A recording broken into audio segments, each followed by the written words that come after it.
my fight yet, so I can't really judge. I'm sure I've made some mistakes that I need to work on, but I won the fight. So overall, as a fighter, you're always happy when you win. No, obviously the referee was the one that kind of made that call there at the end to stop it. But did you feel like it was trending in that direction anyway? Do you think that if it went to that next round, you would have got him out of there anyway? Да, вы знаете, даже если бы я проигрывал бы первый раунд, я бы в любом случае верил в свою победу, потому что если спортсмен не верит в свою победу, ему нечего делать в октагоне, в спорте и так и далее. Но я бы выиграл бы этот бой в любом случае. He said, even if I would have lost the first round, I would still believe that I'm going to win the fight. If you're a fighter and you're in there and you don't believe you can win the fight in any round, then you shouldn't be there at all. I think one of the storylines coming into this fight was, you're 23-0 and you were on the prelims for this card. There's not many guys that have 23-0 records that are on prelims of any card. So, what were your thoughts on that? And do you feel like you earned any sort of, upgraded respect for your next outing where that won't be the case? You'll be on main cards from here on out? Вы знаете, такие вопросы в основном должна решать организация. И изначально бой планировался мой вроде как с Джоном Фитчем. И я находился на тот момент в Украине. И я сразу же вылетел в Америку на подготовку. Но так сложилось, что по каким-то причинам Фитч не смог подраться. И мне дали соперника. Я думаю, поэтому мы дрались в прелимах. Если бы это был Джон Фитч, я думаю, нас бы поставили бы в основной карт. На самом деле мне все равно, где драться. У меня есть соперник, у меня есть бой, задача. Я должен ее выполнить, я должен готовиться. И, в принципе, мне будет без разницы. Главное дойти до пояса. He said, initially I was offered John Fitch and I accepted. And the next day I flew from Ukraine to ATT to start training. Then for whatever reason, Fitch fell off. And this was kind of a short notice for Lemminger. So he goes, maybe that's why I was moved to prelims. But ultimately, it doesn't matter to me, where I fight. I have to prepare. I have to show up, and I have to fight. And ultimately, the goal is to get to the belt. And last question for me, what do you think's next for you? Fitch is fighting here coming up. Would you think if he wins that fight, you'd like to be paired with him? Or what are you looking for next, so to speak? Я бы хотел бы драться с любым соперником, который стоит лучше меня в рейтинге, и доказывать о том, что я здесь не просто, и я хочу достать пояс, хочу показать то, что любой парень, неважно с какой страны, из какого города, может достичь успеха и выиграть пояс. He said, honestly, I don't care. I want to fight whoever gets me closer to the title, whoever proves that I belong here. And because his ultimate goal is to win the title and to show the world that, you could just be an average guy, no matter what city you're from or what country you're from, you could get to the top and win the belt.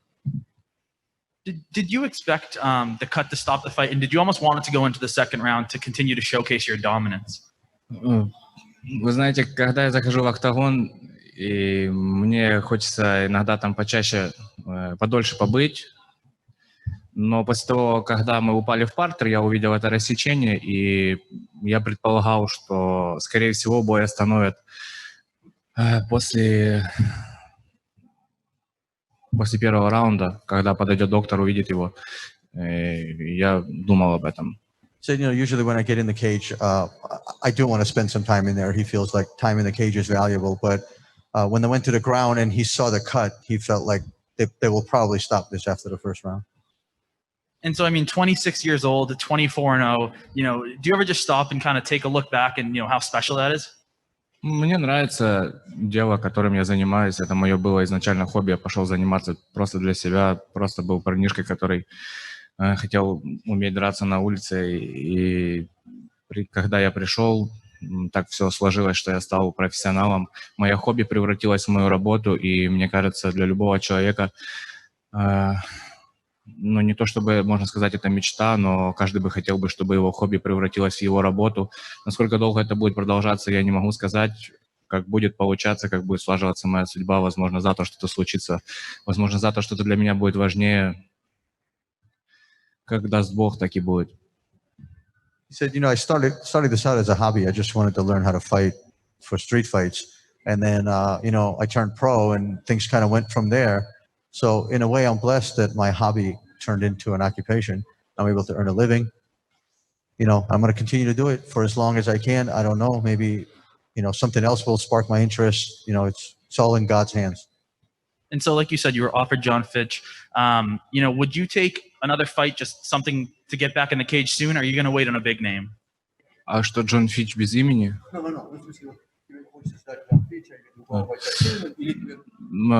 Я бы хотел бы, конечно, больше подраться с человеком, у которого есть имя. Джон Фич очень интересен, потому что в любом случае это легенда, это человек, который достоин уважения, и у меня к моим соперникам никогда не было никакой злобы, никогда не было никакой агрессии. Я своих соперников всех уважаю, потому что они занимаются таким же самым делом, как и я. И Джон Фич — это легенда, и с ним подраться — это круто. He said, I would like to wait for a name fighter. And, you know, John Fitch was very interesting to him because he feels like John Fitch is a legend who's accomplished so much in this sport. And, you know, he never has any ill will towards his opponents because he feels like they all do the same thing he does. So there's no reason to, you know, have any animosity. And, you know, John Fitch is a legend and it'd be really cool to fight him. So if he had his way, he'd wait.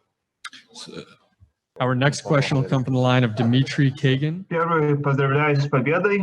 И вопрос, сколько ты думаешь, еще тебе надо, ну, конечно, это не твой, но сколько ты думаешь, тебе еще надо боя выиграть, чтобы справедливо, пока ты будешь драться для ремня? So my question in English is, obviously it's not his decision, and he's not the one that decides, but how many fights does he think realistically that he still needs to win before he can fight for the belt? Опять же, это все в зависимости от того, с кем я буду драться, и опять же, это должна решать организация. Я бы готов драться за пояс, хоть следующий бой, и хоть предыдущих два, я готов драться за пояс в любое время.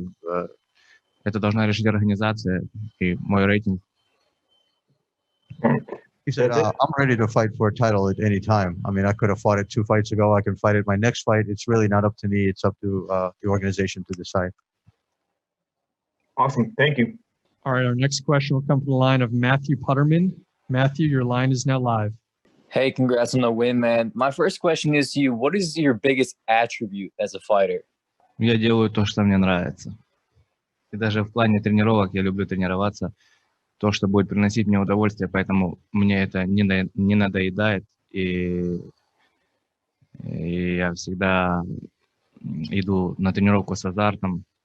Мне всегда хочется делать то, что я себе придумал. У меня на самом деле очень странный график тренировок. У меня конкретного графика вот, прям, наверное, нет. Я тренируюсь, делаю тренировку ту, которую мне хочется сделать. Мне что-то подсказывает внутри, что мне нужно делать. He said, my biggest attribute is actually my love for what I do. You know, I really enjoy what I do, and even training is fun. And my training is kind of unorthodox. I don't have a specific training regimen or a schedule. I just kind of show up every day, and something in me tells me what I need to be working on and what I need to be doing, and that's just what I do. So he doesn't have like a set schedule for training, and it's just all fun, and that's his biggest attribute. How fast would you like to get back in there? If there's another fight here by the end of the year that I can get on that's not too soon, I'd be real happy with that. So I'm definitely going to get fat after this.